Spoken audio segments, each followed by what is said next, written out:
देश भर के सभी पेंशन धारकों को नमस्कार। बीएलएस न्यूज यूट्यूब चैनल पर एक बार आपका फिर से स्वागत है। दोस्तों, आपको या अपने परिवार के किसी भी सदस्य को बुजुर्ग पेंशन मिलती है, विधवा पेंशन मिलती है, दिव्यांग पेंशन मिलती है, तो दोस्तों आपके लिए बड़ी खुशखबरी आ गई है। हाँ साथियों, वृद्धावस्था पेंशन, विधवा पेंशन और विकलांग पेंशन में दोस्तों बढ़ोतरी हो चुकी है। आप पेंशन धारकों को मिलेंगे 5,000 रुपए। बड़ी अपडेट, बड़ी खुशखबरी आपके लिए आ चुकी है। दोस्तों, आप देश के किसी भी राज्य से बिलोंग करते हैं, किसी भी पेंशन योजना का लाभ लेते हैं या अपने परिवार के किसी भी सदस्य को लाभ मिलता है, तो दोस्तों अब आपको पेंशन बढ़ करके मिलेगी। कब मिलेगी और किस प्रकार से मिलेगी साथियों, जान लीजिए। कौन से पेंशन धारकों को पेंशन बढ़ करके मिलेगी और कौन से पेंशन धारकों को बढ़ करके नहीं मिलेगी, ये भी जानकारी दोस्तों आपको इस वीडियो में मिलने वाली है। इसलिए अवश्य साथियों आप वीडियो को अंत तक जरूर देखें और पूरी जानकारी ले।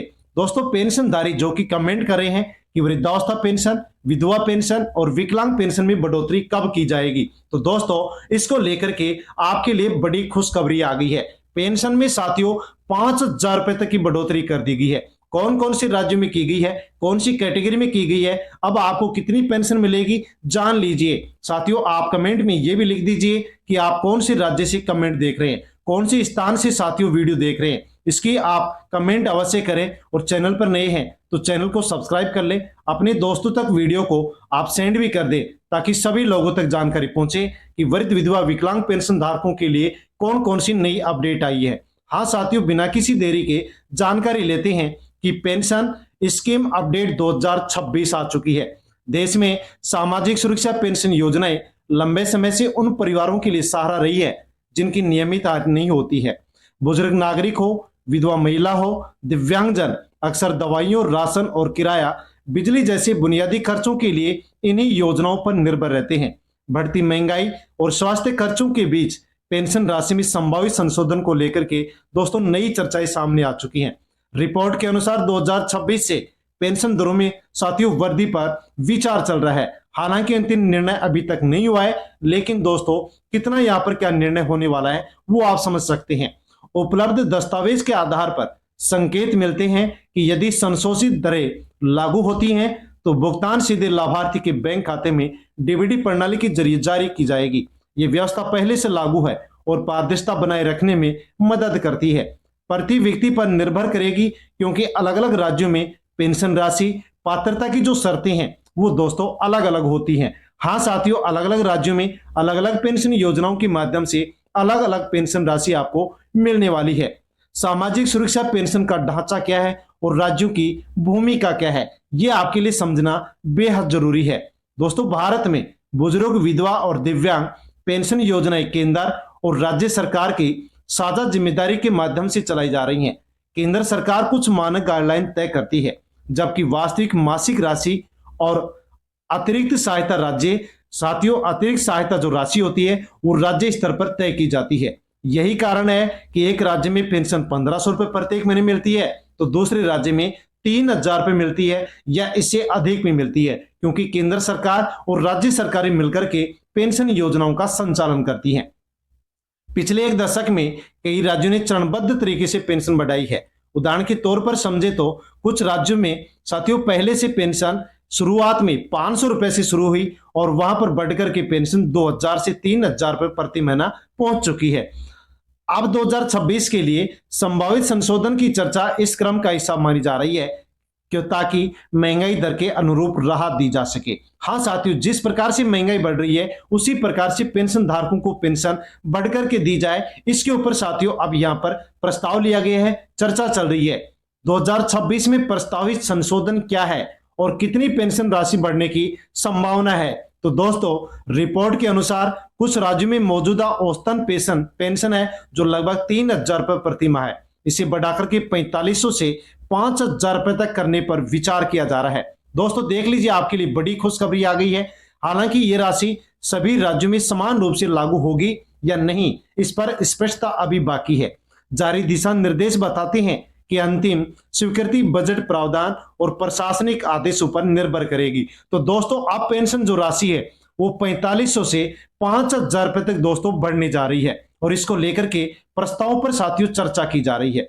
यदि वृद्धि लागू होती है तो इसका सीधा असर उन परिवारों पर पड़ेगा जिनकी आय बहुत कम है। उदाहरण के तौर पर एक 65 वर्षीय बुजुर्ग महिला जिसकी कोई भी नियमित आय नहीं है, दवाइयों किराए पर मासिक 3500 रुपए खर्च करती है, पेंशन 1500 से 2000 की बढ़ोतरी उसके मासिक बजट को संतुलित करने में मदद कर सकती है। हालांकि ये लाभ केवल जो पात्र पेंशनधारी होंगे उन्हीं को दिया जाएगा, अपात्र लोगों को पेंशन बढ़ा करके नहीं दी जाएगी। दोस्तों, आप जानते हैं कि पात्रता की शर्तें साथियों अब क्या लागू होने जा रही है, दस्तावेज सत्यापन को लेकर के क्या प्रक्रिया बदलने जा रही है। इन योजनाओं का लाभ सामान्यतः 60 वर्ष या उससे अधिक आयु के नागरिकों, विधवा महिलाओं, प्रमाणित दिव्यांग व्यक्तियों को मिलता है। परिवार की आय निर्धारित सीमा से कम होना बहुत जरूरी है।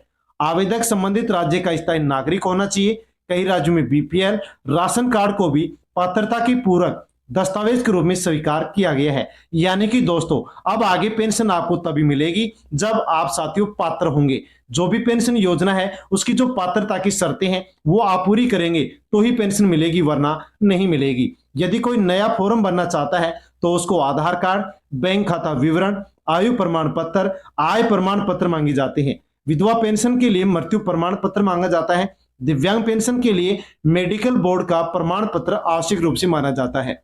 सत्यापन के बाद ही डीबीडी के माध्यम से भुगतान जारी किया जाता है। लाभार्थी अपने राज्य की आधिकारिक वेबसाइट या सामाजिक कल्याण विभाग के पोर्टल पर आवेदन की स्थिति को चेक कर सकता है। यदि आपने नया फॉर्म भरा है, पेंशन मिलना शुरू नहीं हुई है, तो आप साथियों आधिकारिक वेबसाइट अपने राज्य की या फिर सामाजिक कल्याण विभाग का पोर्टल है, वहां पर भी आप साथियों इसको चेक कर सकते हैं कि आपको पात्र माना गया है या नहीं माना गया है, आपका फॉर्म एक्सेप्ट हुआ या रिजेक्ट हुआ। सीधे बैंक खाते में भुगतान और पारदर्शिता को लेकर के भी दोस्तों नया पहलू आ गया है। डीबीडी व्यवस्था लागू होने के बाद बिचौलियों की जो भूमिका है वो काफी हद तक बंद हो गई है।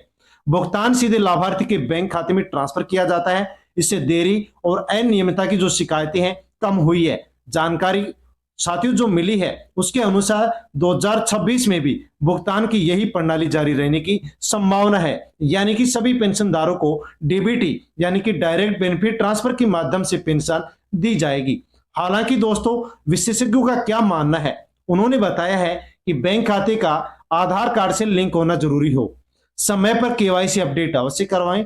एक सामाजिक नीति विश्लेषक के अनुसार पेंशन बढ़ोतरी तभी प्रभावी होगी जब लाभार्थी का बैंक खाता सक्रिय होगा, चालू होगा और सत्यापित यानी कि केवाईसी कंप्लीट होगी।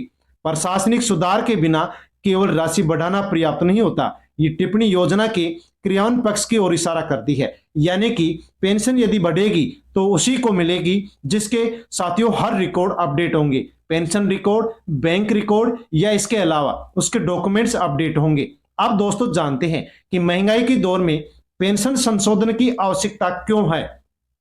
पिछले कुछ वर्षों में दवाइयों, खाद्यान्न और उपयोगिता सेवाओं की कीमतों में साथियों बम्पर बढ़ोतरी हुई है। ऐसे में स्थिर पेंशन राशि वास्तविक जरूरतों को पूरा करने में पीछे रह जाती है। यही वजह है कि समय समय पर पेंशन संशोधन की मांग उठती रहती है।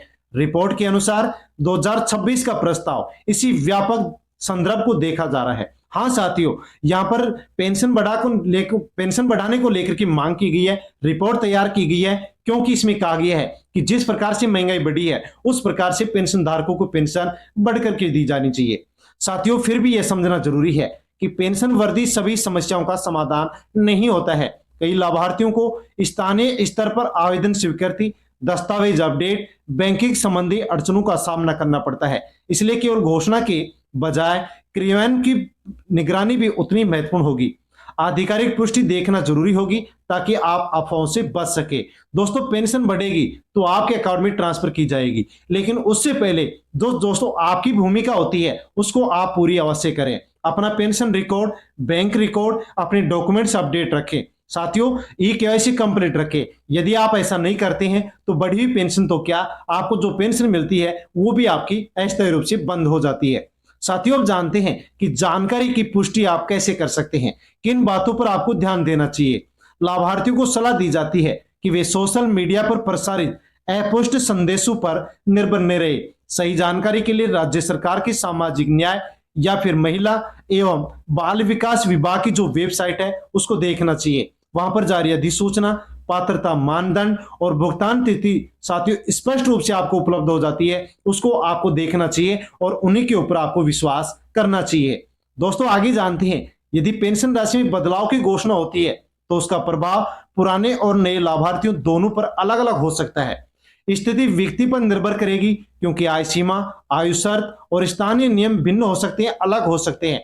उदाहरण के तौर पर कुछ राज्यों में 80 वर्ष से अधिक आयु के नागरिकों को अतिरिक्त सहायता राशि भी दी जाती है, पेंशन बढ़ा करके दी जाती है, जो सभी पेंशन धारकों के ऊपर लागू नहीं होती है। आप दोस्तों जान लीजिए कि बुजुर्ग, विधवा और दिव्यांग पेंशन में जो बढ़ोतरी की तैयारी है, ये साथियों अब आपको कब से मिल सकती है। तो दोस्तों प्रस्ताव लिया गया है और इस प्रस्ताव पर चर्चा चल रही है। जैसे ही सरकार की ओर से आधिकारिक घोषणा की जाएगी, हम आप तक पेंशन बढ़ोतरी को लेकर के जानकारी आएगी, वो वीडियो के माध्यम से उपलब्ध करा देंगे। साथियों यदि आप वीडियो का नोटिफिकेशन चाहते हैं तो चैनल से जुड़ जाएं, सब्सक्राइब कर लें और बेल आइकन प्रेस कर ऑल पर क्लिक अवश्य कर लें ताकि वीडियो आप तक पहुंच सके और आप जानकारी ले सके।